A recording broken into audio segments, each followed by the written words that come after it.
out here. Kind of your homeland, kind of where you grew up in, right? Chi-town. It's cold as hell, y'all. It's cold as hell. I ain't ready. I wasn't ready. And I'm from here. That's crazy. So tell us what it was like for you as a kid, as little Tiff. Little redhead, little Tiff, right, running around with the 2 little pigtails. Lord, that Punky Brewster. Yeah. Y'all might not be old enough to know Punky Brewster, but I know Punky Brewster. Yeah, my childhood was interesting. I had a lot of fun. Started off as a church girl, grew up in a lot of different ministries or whatever, but I had a great time. Church was where I was able to escape, to be who I was. I was free to be who I wanted to be. But as I got, went to the house and got home, it was like, oh, you have to be this other person. This other person? What's this other person? The other person was, I was still loving and caring, but it was more or less of I had to please everybody else. And if you didn't please everybody else, then you are looked upon as, you were looked at as disloyal, or I want you to be who I want you to be. You can't be who you want to be.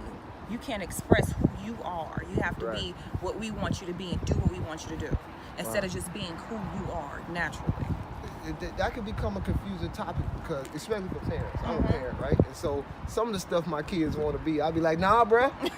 Nah, fam. Hey, who? Nah. Tell them no. Tell them no. Tell them no. No, you can't tell them no. You see, but I understand. You can't tell them no, because children have to be free enough to decide who they want to be and who they're going to grow up to become. So you have to give them freedom and leeway to go through stuff, experience things, to know exactly what they want. What was the hardest part of childhood? Hardest part of childhood was molestation. I went through that from around age 8 or 9 to about 13, and no one knew. No one in my family knew. It's the first time anybody's going to hear. Y'all gonna learn today. We exposing. Yeah, it was a child molestation. That was the hardest thing for me. That was a very, very, very difficult time for me. Whether it was fondling here or here. It's all the same. Or penetration, it's all the same. It's all the same. Or if you look at a child and you're like, Girl, that caressing, wait till you go. Hey, how you doing? I'm your uncle. No. See, that uncle stuff sometimes goes way too far, and everybody's not your uncle. That's true. And I learned that the hard way. City, we outside. We see, it look kind of calm right now, but y'all know it be cracking in Chicago. I'm not too far away from what I may need. Let me let you know. We're not too far. Based on what you experienced growing up, if you had to give them one word to live by, what would that be? One word to live by: faith. Faith. You have to have faith. They say in the Bible, you have to have faith as small as a mustard seed. A mustard seed is very tiny. You have to have faith.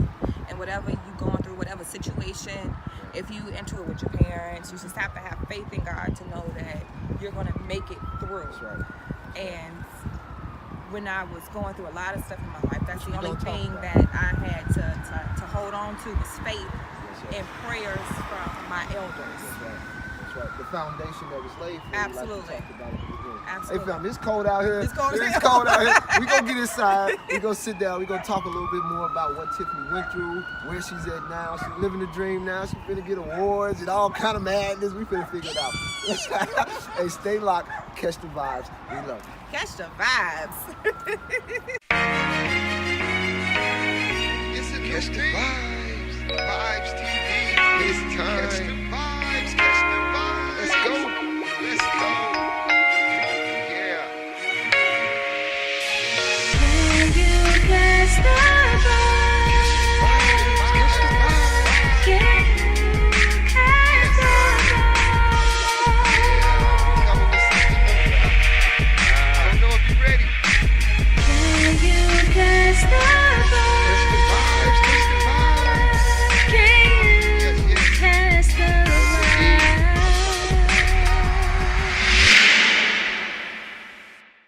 Back here with Miss Tiffany. Look, we've been just having too good of a time. I'm trying to reel this thing back. Reel it back in, Chris. Really. But no, on a serious note, we want to come back in, kind of get into more of our topic. And so that upbringing, how you were dealing with things at home affect the decisions that you feel like you were making? I guess one of the ways were my mother. Like, I've always wanted my mom to be a mom. If that makes sense to anybody. It does. But she wasn't that. So my mother was addicted to drugs pretty much my majority of my life. And I've always wanted to be a part of her life. And so growing up, I would see my mother into relationships where she would be abused, raped. You know, one guy pulled out a bat on her one time. You know, guys would just do her wrong. And so growing up, I had an example of my grandparents who raised my sisters and I. And my mother was there too. But my grandparents were the sole caretakers of us. Like many of us. A lot of us. And I would see there was a difference. Like my grandparents, they were married some 60 years. And then I would see my mom and how she was being treated by men.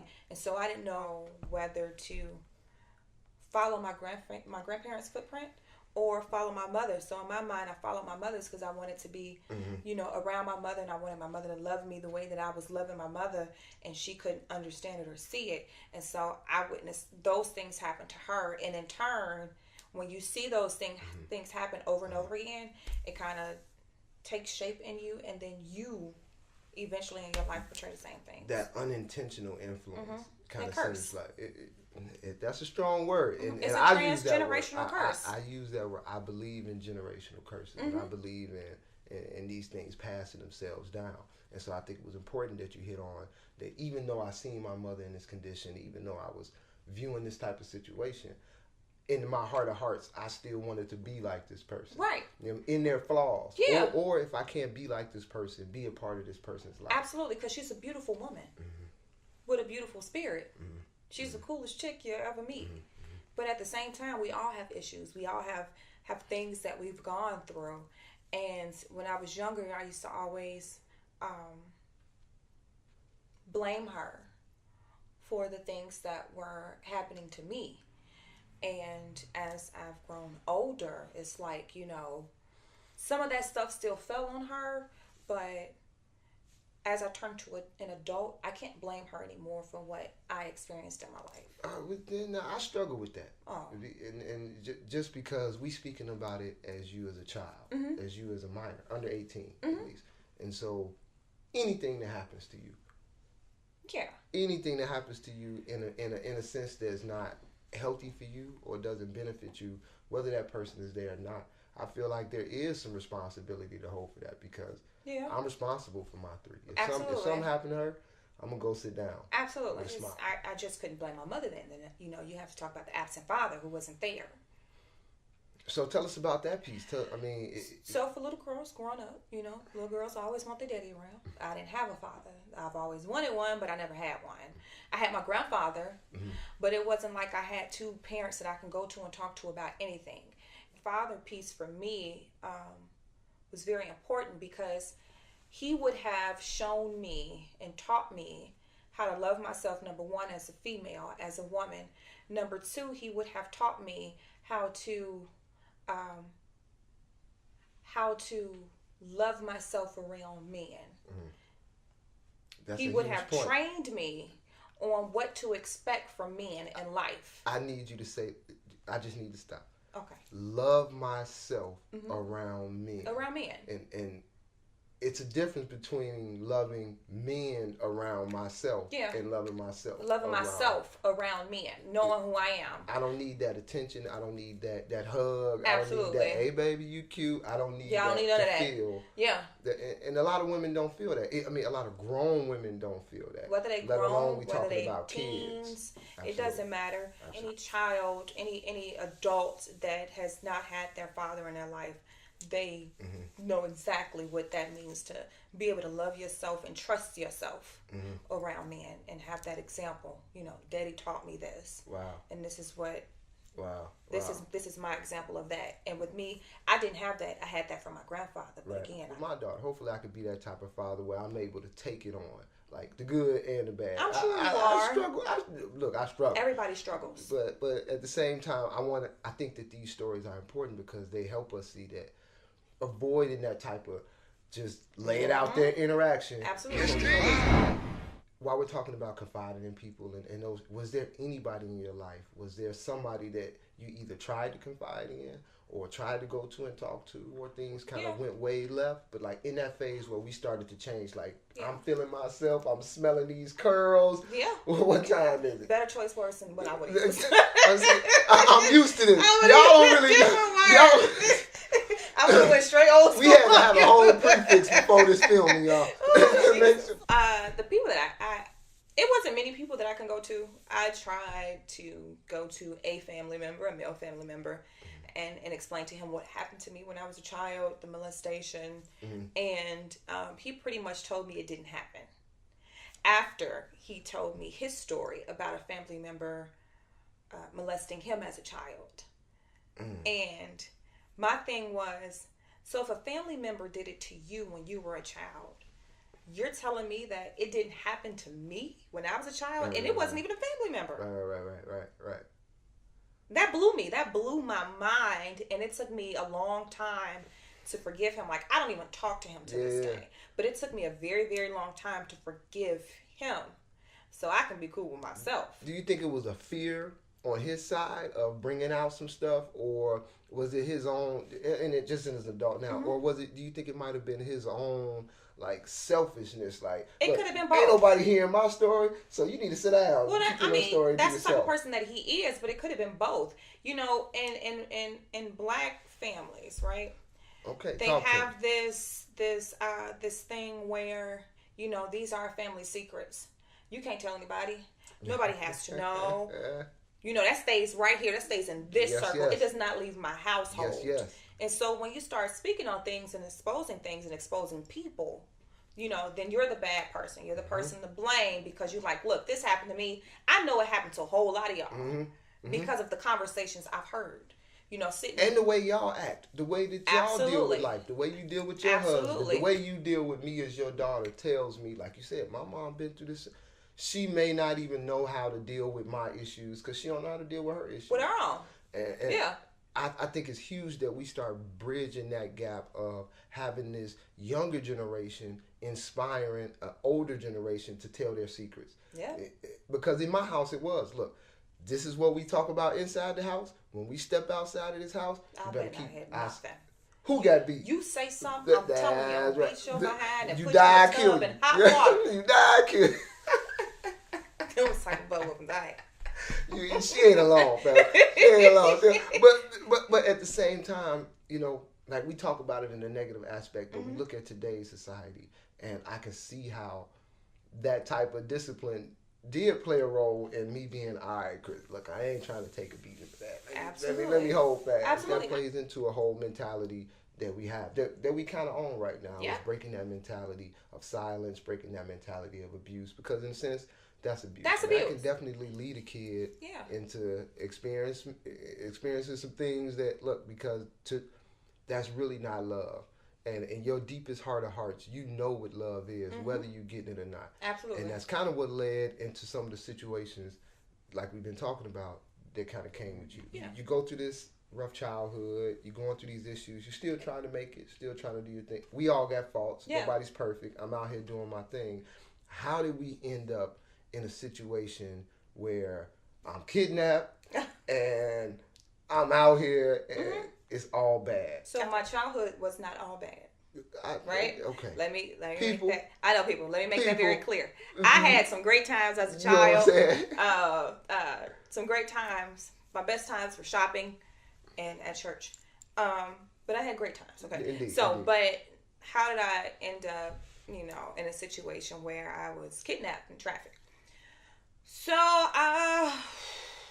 let's see. A lot of our family members are very jealous heart, can't forgive, want to nitpick, tell you how to live your life and when to do it and how to do it according to what they believe. Absolutely. Very critical. I had my daughter, my oldest daughter, and I had my son, and I had just had my newborn, my baby girl. She was a newborn. She wasn't even 5 months old. And wow. My grandmother or my aunt did not particularly care for my lifestyle. More or less of, you know, either you're going to do it my way or you're going to have to get the fuck out. We've all heard that. I've heard that before. You know, you got. Either you gonna live here and live how I like it. How I tell you to, or and you feel it. Or you gotta go. No doubt. So with me, it was after all these years of, you know, do it my way, and I have my own mind. It's like, okay, well, how about I don't do it your way and I do it my way? Mm-hmm. And so when I moved out, I moved literally right next door to some babies, and I left. Now I'm out here. Don't know where I'm going, what I'm gonna do. Mm-hmm. So I called my dad, who's my sister's father. Mm-hmm. Found out he's not biologically mine. We thought that our entire life, but he's not. But he's still my dad. Just unraveling. So I called him, and he said, "Yeah, you come up here to Wisconsin. 90-day rule, like all other kids. 90 days to get a job, get an apartment. You got to right." So that was the plan. Get myself straight. I'm in Wisconsin. New fresh start. Me and the kids. Go back home, get my kids. No doubt. Bring them back. No right. Doubt. I could do this. Right. It didn't happen like that. Went to Wisconsin, got a job. Became friends with some folks at the job. Yeah. Because you're starting over. Absolutely. I'm resetting. Reset. Trying to get my life in order as they say. According to them. Yep. So I get to Wisconsin. I got this job. I'm working third shift overnight. I'm doing real good. I got my first apartment, and I got it furnished. I'm doing good, right? Okay. So So I decided to have a few coworkers over. Little shindig. One guy in particular, we would work all night and talk and and I found myself attracted to him. And so I invited him. Having a good time. Right. Party saying, it's a good time. And then remember that day, family. It was a good time. It was a good day. And then people started leaving. And then I got tired and I went to go lay down. And when people started leaving, they started getting their keys, started leaving. So it was a few people that were still there. And so I go to sleep. I'm laying down in my bed. Next thing you know, I'm being beat on my back with wire hangers. Like you take the wire hanger apart, like you trying to get something out your toilet or something, some tissue or toy stuck. I'm being beat on my back with wire hangers by this guy from the job that one that you so-called liked. Wow. Yeah. He said, "Bitch, get up. Bitch, get up. You mine now. You my hoe now. You my bitch now. Get up. You gonna go out there and make my money." Never seen my apartment. Never at gunpoint. I had a little Ford Contour. I had just got a little. So I just got beat out of my bed by this dude that I think is cool. But now I'm here in Milwaukee. Like, I know people gonna be like, "Man, please, I'd have been out." It's not that simple. So what was holding you? What was keeping you day after day while this is going on?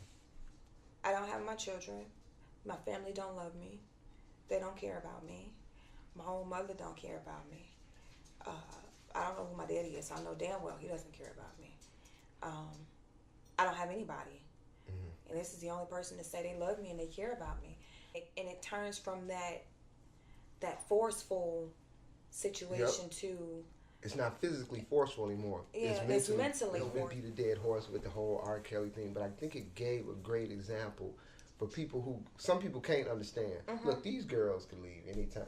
You ain't really locked. Bitch, you ain't really locked up. Yeah, but it's not that serious. It's not that simple. Mental abuse is the worst type of abuse. Tell us about some of the situations that you ended up in. I know you spoke briefly before about walking into a house and what you saw. When he first took me to Milwaukee, the house we walked into, burgundy house, 3 stories, right? Takes me through the side door. So when you walk up, it's cameras all over. It's a camera on this door. It's a camera at the top of the house. It's a camera on this side to see who's outside, right? And you walk in, and you got women screaming from downstairs. You got babies crying on the first floor. And then you got the party going on upstairs. So downstairs, the women were housed that weren't kidnapped or being prostituted. That's where we were kept. How many women were down there? 6, 7. Between 17 and mid-30s. Wow. The main floor was a daycare center. Family. And the attic was the pimp's lair, palace, whatever you want to explain to you. When you go upstairs, what you should expect, then you have to go through this entire situation of First they got to try you out to see what you're about. When I say try you out, physically. Right. And you can scream no, you can scream stop, you can do whatever. That does not matter to them. None of that matters. You are theirs, you are stuck, you are there. So. And so this went on for how long? A year. Catch the vibe. What's keeping you sane right now? What's keeping you alive at this point? Because people going through this would be like, yo, listen, fam, I'm gonna just end it. Yeah, I had those thoughts. Oh, I attempted. I popped a whole lot of pills. I attempted. It just didn't happen. I contemplated ways on how to, but then my thought was, well, what the hell's gonna happen to my kids, or how are they gonna wind up? If you could give one piece of advice to somebody like right now in that situation or headed into that situation, what would it be? Just stop what you're doing. Just completely stop. Take a deep breath in, blow it out your mouth, and turn around and go the other way. No man or even no woman who's in that situation, playing the same mind games is worth your life, worth your sanity, worth your future. Because at the end of the day, now that I look back on things and I've grown a little older and a little wiser, this is my life to live for me. That's right. And you have to have enough mind strength to fight those things. A lot of people don't have it. That's why they commit suicide. They don't have the strength to fight through, to keep fighting. But you have to keep fighting. That's right. Because you'll never know what's on the other side if you don't keep fighting. Right. Speaking of fighting, you found your way out of this thing. You figured an exit strategy. How did you bring yourself out of this? Well, I didn't even know it was going to be an exit strategy that day. Okay? So, we're in the car, right? We're on the expressway. It's snowing outside. It's January in Wisconsin. So we're driving because he sold me all up and down I-94. Wow. From Wisconsin to Kankakee and Champaign and back, right? You see these hotels. But on the expressway, I see these police cars, like detective cars, undercover cars, squad cars. And then I look down and I look back up and everybody's gone. It's like they completely fucking vanished into thin air, right? Okay. Get off on the exit. He said, go to this hotel here. So we get to this hotel and I pull up. He goes in and gets the room. And he comes out. He said, here go the key, go in the room. But before I could, police just swarmed the car. Swarmed. This fool jumps out the car. It's snow. He jumps out, he runs down the highway, across the highway, up the other side of the highway. While that's happening, one of the police detectives, he was talking to me. He was like, ma'am, you're under arrest. And I said, for what? What did I do? He was like, for bank robbery. This fool had been robbing banks all up and down I-94. Oh, I said, oh my God, you just saved my life. I've they been don't kidnapped. Even have an idea. And I told him what happened. I just broke down into tears. And we got to the station. They took my name, asked me for statements and stuff like that. And then they had me recount everything that I had been through. Different times, different months. And I have a memory where I remember graphically everything down to the socks you have on. And I told them everything. And they put some photos and a little line up on it. And I pointed them right out. And it was like, had you not told us all that and pointed him out and circled him, we would have locked you up. A lot of women fall into that, though, to where, like you said, they're so mentally wrapped up in not what's going on around them, but what's happening to them. Absolutely. And who they are now, that they lose all control of not only your reality right now, but your destiny as well. And like he's saying, you could have been sitting down. We could have been having this conversation, through behind some glass on some how did you end up here versus how did you end up it on could have the been other a snap side situation. Absolutely. And not to just that, but some of the situations that I'm sure you were in along that road. We ain't even really get into all of the dirt. I can't get into the dirt. I can't get into it. We trying to keep it for the children. We trying to keep it for... I done toned it down. I already see she did so good for her player right now. I did very good. So now you safe. How are you feeling right now? How are you feeling? Confused because I had to sit in a jail cell 24 hours overnight. But are you relieved? I'm relieved now. Or are you missing this cat? Like, you know what I'm saying? Like, these women get out of these situations and then they go back like, yo, fam. When I got out of the situation, I was the same type of woman. I was missing, you know, oh my God, what's going to happen to me? I don't know what I'm going to do with my life. It was that situation. Was there any sympathy for him? Yeah. Because you call yourself loving that person. You're in love with that person, but you don't know what love is. Because you've never been shown love, especially from a man. So now we safe. We out. We out of that situation. What's the first step in rebuilding a life? The first step for me, when I left the police station, they let me call my sister's father, my dad. They let me call my dad, and I called him when I went to his house, and I love him so much. I love him so much. But I called him and I went to his house and I said, hey, Dad, I want to go see my daughter tomorrow. It's her birthday. You got out a day before her birthday? It's her birthday. I want to go see my children. How long had it been since you seen him? A year. Wow. A little over a year, about a year and a half. Cuz will give me a few dollars, hop on Metro the next day, get down there and see my daughter, go see my kids, my son, my baby. All is well. Yeah, all is well. Till you walk in the door and I'm sitting in the room talking to my grandmother, and one of the babies come in and they say, Nana, who is that? Is that my mommy? And then your heart breaks inside. Oh, man. Man, it's heavy. And then your heart breaks inside. That's right. Because you don't see your kids. That's right. You haven't seen them. That's right. 5 months when you left. Yeah. That was a very heartbreaking situation for me. And then to see my infant and then my son, and yeah, it was a very... Right. Yeah. What was the journey like rebuilding that relationship? It's been a journey, but they've never lost love for me, and I've never lost love for Don't them. nobody stop loving their It's mama. like- Who stop loving their mama? You stop loving your mama, something wrong with you. Yeah, I mean, we're still... That's right. Yeah, they mine.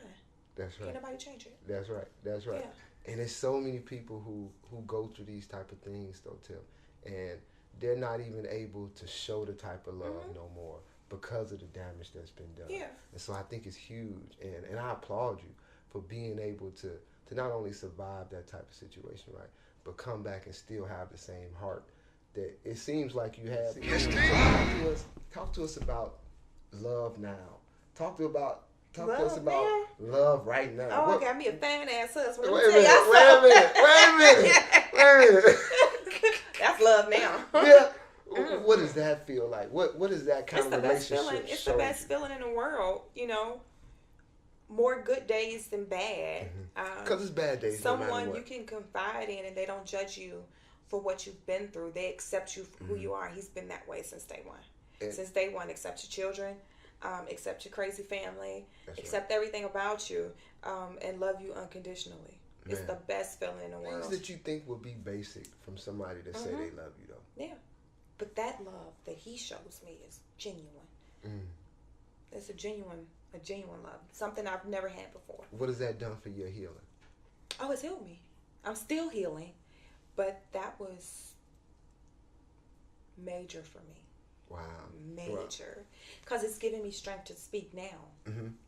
Had he not been in my life, I would have never sat down and talked about what I've been doing. As much as women want to say that, I don't need a man in my life. Yes, I don't need no man. I can do this. I'm an independent one. You can be extremely independent. You can be that, and I can applaud you for that.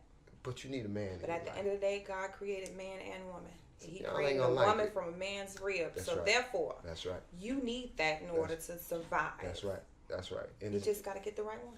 It's not about judgment. It's not about placement. It's not about who, what color, what. It's about finding that person who definitely meets you here. Right. Meets you in your soul. Your soul. That's right. You gotta be. I don't care what she thinks. I don't care what she thinks. You got to be a strong individual, right, to deal with what she be throwing out on the regular time. Right? I only been here for a little bit, and I'm just trying to hold it together so we can make this thing work. But shout out to my man Ray, man. He Carl Ray, I love you. Hey, making it happen. So talk to us a little bit now, because tonight you're actually getting a little recognition. You done got the tears out, but tonight is a night about just celebrating, what you've been through. Celebrate, overcome. About that. It is a stage play. Okay. And it's presented by Latrice Smith. and directed by Cassandra Bell, and it'll be at Theater 47, brand new stage play theater by John Ruffin.